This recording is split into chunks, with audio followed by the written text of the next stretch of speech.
Well, today I want to talk about the number 2 killer of Americans. Number 1, of course, is doctors.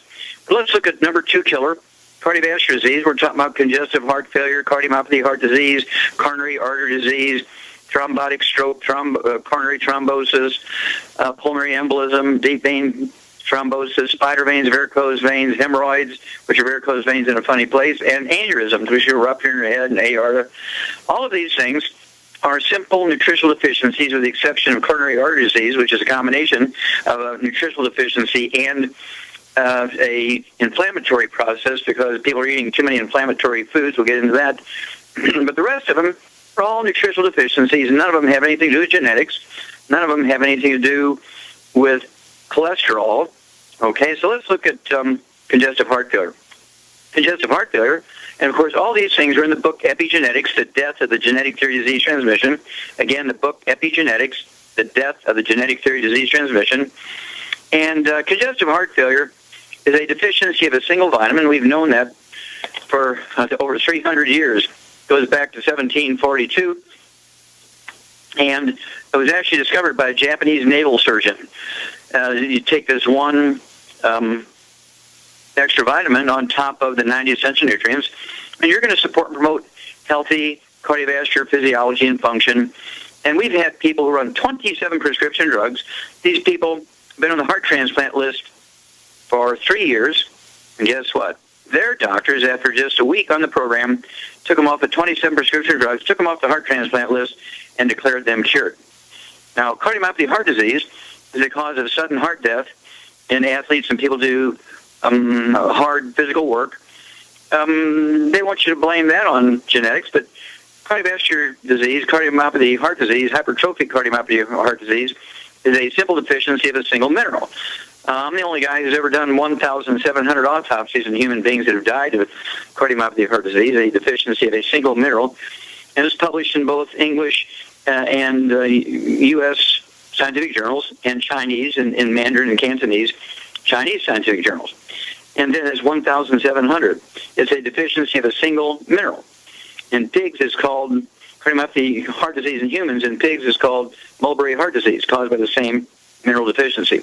Coronary artery disease is caused by a reduced intake of antioxidants to protect your arteries from inflammation, things like vitamin C, vitamin E, bioflavonoids, those sorts of things.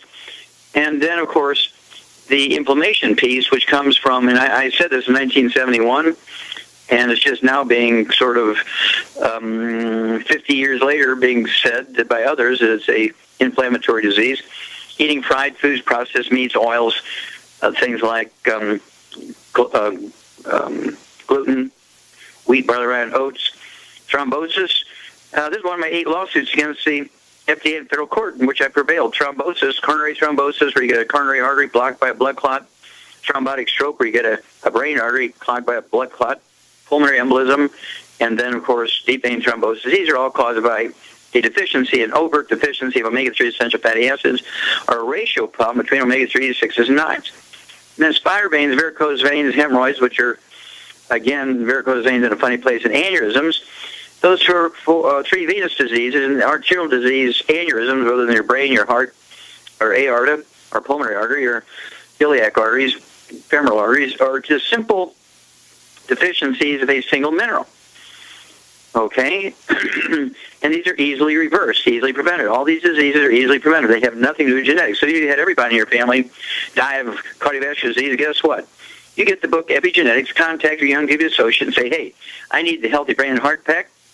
I want to reduce my risk of cardiovascular disease. And when you see your hair color coming back, if you have white, gray, or silver hair, you see your hair color coming back, you see your spider veins, your varicose veins, and hemorrhoids sort of reducing in size. You say, oh, my gosh, guess what? My blood vessels, my cardiovascular system is healing on the inside. Okay, so you can have these external signals that things are good or going on the inside, because the Healthy Brain and Heart Pack is designed to support and promote healthy maintenance repair of the heart, arteries, veins, capillaries, and anything to do with the cardiovascular system. Okay? Epigenetics, the death of the genetic theory of disease transmission.